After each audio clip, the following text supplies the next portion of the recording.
سورہ بنی اسرائیل آیت نمبر 21۔ اعوذ باللہ من الشیطان الرجیم، بسم اللہ الرحمن الرحیم۔ پچھلی آیتوں میں ہم نے جو غور و فکر کیا کہ آخرت جسے چاہیے اسے آخرت جیسی کوشش کرنی چاہیے، تو آخرت کو جاننا ہم سب مسلمانوں کو بہت اچھی طرح بخوبی اس کا علم ہے کہ آخرت کیا ہے۔ ایک خوبصورت جگہ نیکوکاروں کے لیے اور ایک بدترین جگہ گناہگاروں کے لیے ایک عام سی بات ہے، بچپن سے ہم سنتے چلے آئے ہیں۔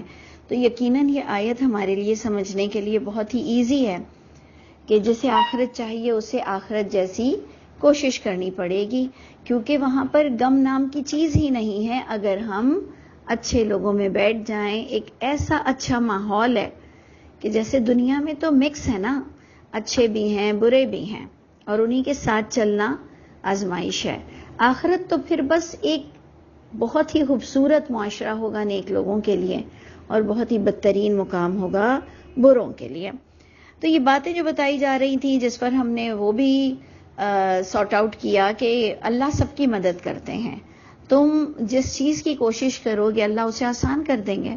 یہ اللہ کا ایک قانون ہے، لا ہے کہ اگر آپ برا کام کرنے کی کوشش کریں گے تو وہ برائی آپ کے لیے آسان ہو جائے گی، اور اگر آپ نیکی کی طرف توجہ دیں گے تو نیکی انشاءاللہ آپ کے دل کی بہار بن جائے گی اور آسان بھی ہو جائے گی۔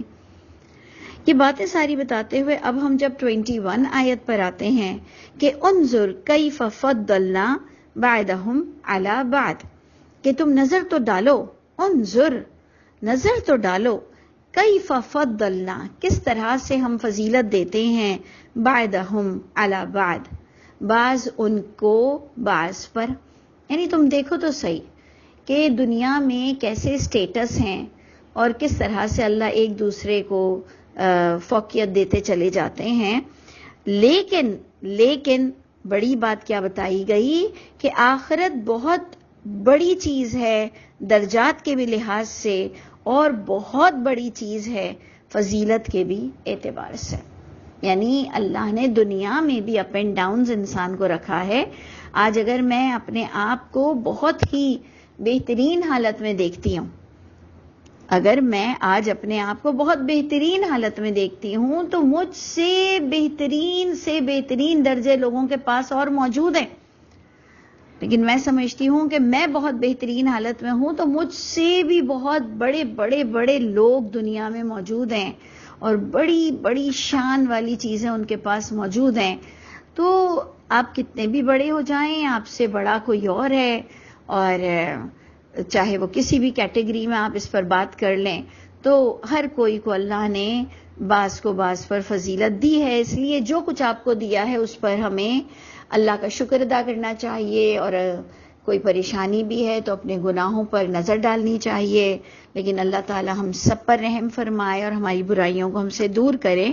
بات یہ ہو رہی تھی کہ آخرت بہت بہترین جگہ ہے، وہاں پر جو کوشش کا پچھلی آیتوں میں بتایا گیا کہ جسے آخرت چاہیے تو وہ آخرت جیسی اس کے پاس کوشش ہونی ضروری ہے، صرف دعاؤں سے کام نہیں چلے گا۔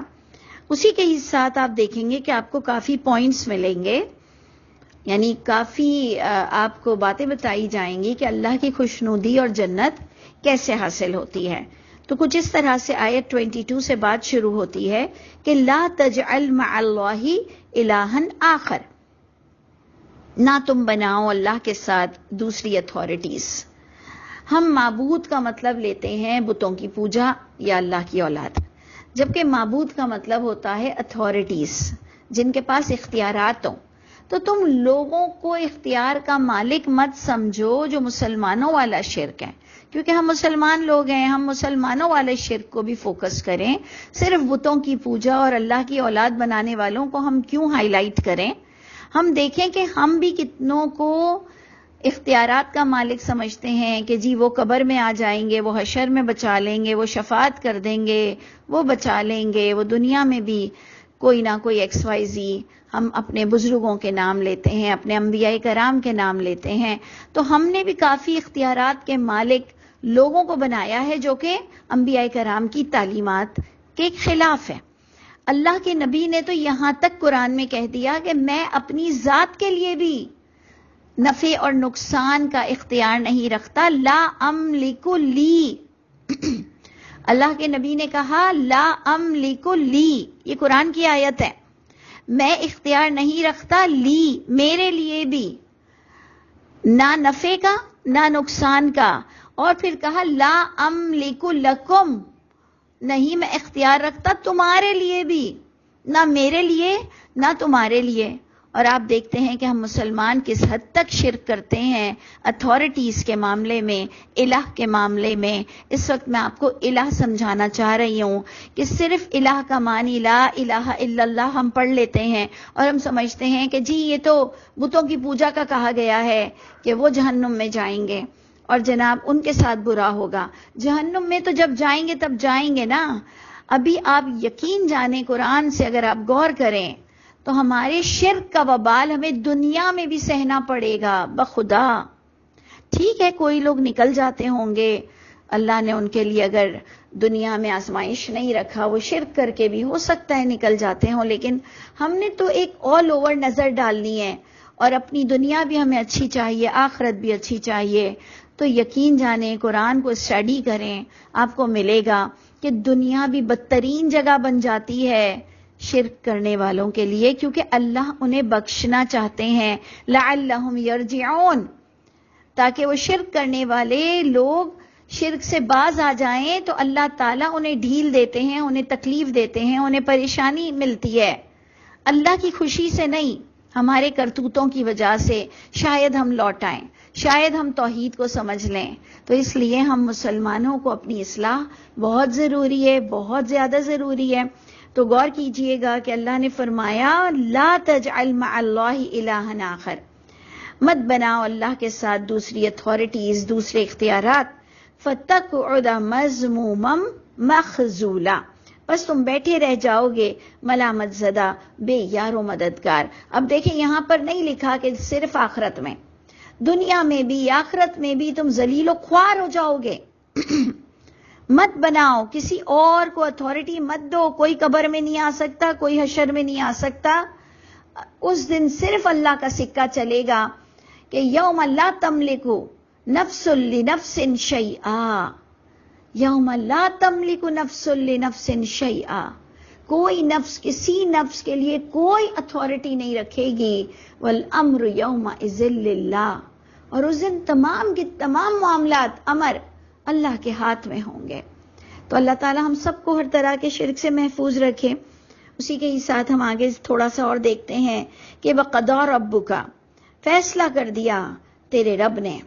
یعنی اے لوگوں کان کھڑے کرو، سنو، غور سے سنو، فیصلہ دے دیا ہے تمہارے رب نے کہ اللہ تعبدو الا ایاہو، کہ مت تم عبادت کرنا، مت تم پکارنا، مت تم بندے بننا دین کے معاملے میں، الا ایاہو، مگر صرف اس کی کتاب کو پکڑو گے، صرف اس کو رب مانو گے، صرف اختیارات کا مالک اس کو مانو گے، صرف وہی بچائے گا. دنیا میں تو ہم کئی نوکریاں کرتے ہیں، کئیوں کو اپنی مدد کے لیے بھی پکارتے ہیں، دنیا تو ایک دوسرے کے ساتھ چلتی ہے. یہاں دین کا خاص بات آ رہی ہے کہ دین کے معاملے میں کسی غیر اللہ کو نہیں پکارنا، دین کے معاملے میں دینی اعتبار سے صرف اللہ کا بندہ بننا ہے، دینی اعتبار سے صرف عبادت اللہ کی ہوتی ہے. تو اے لوگوں مت بناؤ، تمہارے رب نے یہ فیصلہ دے دیا ہے کہ مت تم پکارو، مت تم بندے بنو، مگر صرف اسی اللہ کے لیے اپنی بندگی کا اظہار کرو. وبالوالدین احسانا، اللہ نے اپنے لیے عبادت والا ٹرمنالوجی رکھی، عبدیت، اور ماں باپ کے لیے ہمیں بتایا احسان کرو، بڑھ کر کرو. ہم تو اس لیول پر بھی جا کر نہیں کرتے ہیں کہ پیرالل ہو جائے، کہ ایک برابر ہو جائے والدین کے ساتھ، کہ آپ نے اتنا کیا میں نے اتنا کیا، دیٹس فائن. ہم تو برابری کیا، اللہ ہمیں کہہ رہے ہیں احسان کرو، بڑھ کر معاملہ کرو. اور اکثر میں نے دیکھا ہے آج کی اولاد کمپلین کرتی ہے، آپ نے ہمارے ساتھ یہ نہیں کیا، آپ نے ہمارے ساتھ وہ نہیں کیا، ایک دن آپ نے مجھے یوں ذلیل کیا، ایک دن میں آج تک سوچتا ہوں آپ نے مجھے یوں نہیں دیا پیسے. پورا لٹ گئے، ماں باپ لٹ گئے. وہ با محاورہ انداز ہے نا کہ خون پلا دیا اپنا. پسینہ ان کے لیے نکلا، لیکن بچے وہ ناقدرے ہیں. تو اللہ ہم سب پر رحم فرمائے کہ ہم نے جہاں کہیں اپنے والدین کے ساتھ زیادتی کی ہے، اللہ آج ہمیں معاف کر دیجئے. ہم پھر آپ کی کتاب کے ساتھ جڑ گئے ہیں. اللہ آج پھر ہمیں توبہ کا موقع مل گیا ہے. اللہ ہم توبہ کے بعد آپ کو اچھے عمل کر کے دکھائیں گے کہ ہم اپنی والدین کے ساتھ اف نہیں کریں گے انشاءاللہ. اللہ ہم اپنے والدین کو اپنی سر آنکھوں پہ بٹھائیں گے. اللہ ہم اپنے والدین کے ساتھ احسان کی روش رکھیں گے، یعنی انشاءاللہ بڑھ کر کچھ کرنے کی کوشش کریں گے، جبکہ ہم کر نہیں سکتے ہیں. وہ جو ماں باپ نے ہمیں پالا ہے، ہم اس کا احسان چکا ہی نہیں سکتے. ہم اس ماں کے درد کا احسان چکا ہی نہیں سکتے ہیں جو اس نے ہمیں جس درد کے ساتھ پیدا کیا، اور اس کے بعد بھی فوراً وہ ہماری خدمت میں لگی رہی. ہم اتار تو نہیں سکتے ہیں، لیکن اللہ تعالیٰ ہم نے جہاں کہیں ان کا دل دکھایا ہے، ان کے دل کو ہمارے لیے خوش کر دیجئے. ان کی دعائیں ہوں ہمارے ساتھ، جبکہ دعائیں اللہ قبول کرتے ہیں، لیکن اللہ ہی ہم سے خوش ہوں. اللہ ہم نے ان کو جہاں کہیں دکھایا ہے یہ بھول جائیں، اور اللہ آپ ہمیں معاف کر دیجئے. ہم سب کے دل آپس میں صاف کر دیجئے، اور اللہ تعالیٰ ہمیں احسان کی روش اختیار کرنے والا بنائیے. اب اللہ تعالیٰ والدین کے لیے اور ایکسٹینڈ کر رہے ہیں بات کو. غور سے دیکھیے کہ آیت ختم نہیں ہو گئی، اور اللہ نے اسے اور بھی کنٹینیو لے گئے کہ اما یبلغن عندک، کہ اگر وہ ماں باپ پہنچ جائیں تمہارے پاس بڑھاپے کو، الکبر بڑی عمر کو پہنچ جائیں، احدہما او کلاہما ایک یا دو، کیونکہ اکثر یہ ہوتا ہے بڑھاپے پر ایک ختم ہو جاتے ہیں نا. جوانی میں ہی ہم اتنے کیسز دیکھ رہے ہیں، تو بڑھاپے میں تو ایک ہوتا ہی ہے کہ ایک وقت پورا ہوا تو ماں باپ میں سے ایک رہ جاتے ہیں. تو اللہ نے دونوں باتیں کر دی. دیکھیں اللہ تعالیٰ کتنی جنرل باتیں کرتے ہیں جو ہماری لائف سے بلونگ کرتی ہیں، کہ اگر وہ بڑھاپے پر پہنچ جائیں تمہارے پاس ہوں، اور ان میں سے کوئی ایک ہو یا دونوں ہوں، فلا تقل لہما.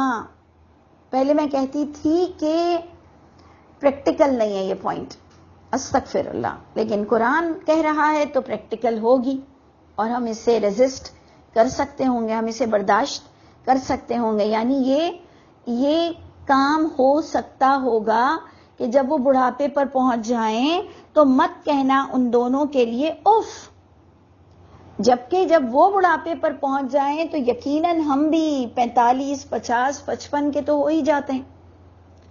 دیکھیں نا ایک ایوریج ایج پر جو ہم حساب لگائیں کہ والدین کی شادی کس ایج میں ہوئی، اور وہ 80 میں جب پہنچتے ہیں تو ہمیں جو انہوں نے پیدا کیا، تو اس کے بعد آپ سوچئے تو صحیح کہ ہم کس عمر پہ پہنچتے ہیں. کم سے کم بھی 30 40 50 60 پر بھی بچہ پہنچ جاتا ہے اور والدین زندہ ہوتے ہیں. اور اللہ ہر اولاد کو والدین کے لیے یہ سبق دے رہے ہیں. اس لیے اس کو مت بولنا ہے یہ کہ جی میں خود 60 کو پہنچ گیا ہوں، میں خود 45 کو پہنچ گیا ہوں، میں خود 50 کو پہنچ گیا ہوں، مجھے بھی اتنی بیماریاں لگ گئی ہیں تو میں ان کی چڑچڑ نہیں سن سکتا ہوں. یہ ہر وقت بولتے رہتے ہیں، ہر وقت مانگتے رہتے ہیں، ہر وقت بیمار پڑ جاتے ہیں. یہ نہیں بولنا ہے، یہ نہیں بولنا ہے. ایون ایک دوسرے بھائی بہنوں سے بھی ایسے کمپلین نہیں کرنی جو غیبت کا طریقہ ہو. غیبت کے انداز میں نہیں بولنا، پیارے انداز میں بولنا ہے کہ امی ابو آج کل بیمار رہتے ہیں، تھوڑا چڑچڑا پن ہے، کیونکہ یہ ایج کا تقاضا ہے، اللہ ہمیں توفیق دے. اس انداز سے اگر ہم کسی سے بات بھی کریں، اپنے سگے بھائی بہنوں سے بھی بات کریں، تو تمیز کے انداز سے ماں باپ کے لیے بات کریں، نہ کہ ناراض ہو کے بات کریں جو ہمارے لیے غیبت کا بھی سبب، اور غیبت بھی والدین کی. اللہ اکبر. اللہ سب سے پہلے تو مجھے نیک بنا دے، اور اللہ سب سے پہلے تو مجھے فرما برداری کی یہ روش اختیار کرنے کی توفیق عطا فرمائے. آپ سب کو بھی، کہ ہم سب اتنے بد نصیب ہو کے اس دنیا سے نہ جائیں کہ ہمارے والدین ہی ہم سے ناراض ہوں. یعنی آپ سوچئے نا کہ جو شخص دنیا کو خوش کرتا ہو، جو اپنے دوستوں میں ہنستا ہو، لیکن والدین سے ہنس کر بات نہیں کر سکتا، خوش نہیں رہتا، باتیں نہیں کر سکتا، اسے والدین ہی بھاری پڑتے ہوں. سوچئے اللہ ہم سب کو ایسا بدقسمت ہونے سے بچا لیں. تو جناب یہاں پر میں اینڈ کرتی ہوں کہ اللہ ہم سب کو رجوع کرنے والا بنائے، کہ اف نہیں کرنا، جھڑکنا نہیں ہے، تنہرہما، لا تنہرہما، بالکل نہیں جھڑکنا ان دونوں کو. وقل لہما قولا کریما، بہت عزت کے ساتھ بات کرنی ہے. اور وخفض لہما جناح الذل، یعنی جھکا دو ان کے آگے اپنے پہلو عاجزی کے ساتھ، یعنی ہمبل، مسکراہٹ، تمیز. اللہ مجھے بھی توفیق دے کہ یہ تمام انداز ہیں کہ ہم اپنے میسیجز دیکھ رہے ہوتے ہیں، ہم اپنے میسیجز کر رہے ہوتے ہیں. اللہ ہم سب کو توفیق عطا فرمائے کہ ان کی باتوں کو ہم سنیں. تو بہت ہی اپنے کندھے رحمت کے ساتھ، شفقت کے ساتھ جھکا دو اور دعا مانگا کرو کہ رب ارحمہما کما ربیانی صغیرا، اے اللہ دونوں پہ رحم فرما، دونوں پر اپنی خاص رحمتوں کا نزول فرما، جیسے پالا انہوں نے مجھ کو بچپن میں. اس پر اللہ فرماتے ہیں، والدین کا پورا چیپٹر اینڈ ہوتا ہے کہ تمہارا رب خوب جانتا ہے تمہاری نفس میں کیا ہے، تم کس وجہ سے ان کی خدمت کر رہے ہو، وراثت کے لیے، ان کو باولا بنانے کے لیے، ان کے ساتھ مکاری کرنے کے لیے، تمہاری چاہت کیا ہے. تو رب تمہارا خوب جانتا ہے تمہارے نفسوں میں کیا چھپا ہوا ہے. اگر تم واقعی صالح ہو، ان تکونوا صالحین، اگر تم واقعی اللہ کی رضا کے لیے صالح ہو، یہ کام کر رہے ہو اپنے ماں باپ کے لیے، اور تمہیں ان سے کوئی ریوارڈ نہیں چاہیے، اور تمہارے پس پشت کوئی مکاری نہیں ہے، اور وہ تمہیں اچھا بھی نہیں سمجھتے ہیں. دس از دا مین پوائنٹ کہ جس کے ساتھ والدین رہتے ہیں نا، والدین ان پر اپنا تھوڑا غصہ بھی اتارتے ہیں. جن کے ساتھ والدین رہتے ہیں ان سے شاید اتنا نہیں دلچسپی ہوتی جتنا دوسرے بچوں سے زیادہ دلچسپی ہوتی ہے. تو ٹھیک ہے، کوئی بات نہیں، ساتھ میں رہتے ہوئے ایسا ہی ہوتا ہے، کوئی بات نہیں. ہم نے اللہ کے لیے ہر کام کرنا ہے. تو اگر تم ہو اچھے، نیک ہو، اور تمہیں وہ نہیں مل رہا، تمہیں لگ رہا ہے والدین زیادہ کسی اور سے پیار کرتے ہیں، تو اللہ نے یہ ذمہ اپنے لے لیا کہ یہ تمہاری خدمت کی ذمہ داری اللہ پر ہے کہ فَإِنَّهُ كَانَ لِلْأَوَّابِينَ غَفُورًا، پھر اللہ تو بے شک ہیں توبہ کرنے والے، متوجہ رہنے والوں کے لیے بخشنے والے. یعنی اگر والدین سے آپ کو وہ ریوارڈ نہیں بھی ملتا، والدین سے آپ کی تھوڑی وہ ناراض ہو جاتے ہیں جبکہ آپ صالح ہیں، تو کوئی فکر کرنے کی ضرورت نہیں. اگر آپ نے اللہ کے لیے کیا ہے تو اللہ متوجہ رہنے والوں کو بخش دیں گے. یعنی والدین کی خدمت کرنے والوں کو اللہ بخش دیں گے. اللہ ہم سب سے ہماری برائیوں کو دور کر دیجئے، اور جن جن کے والدین زندہ ہیں ابھی زندگی میں ہمیں ان کی عزت کرنا اور یہ فضیلت حاصل کرنا نصیب فرما دے.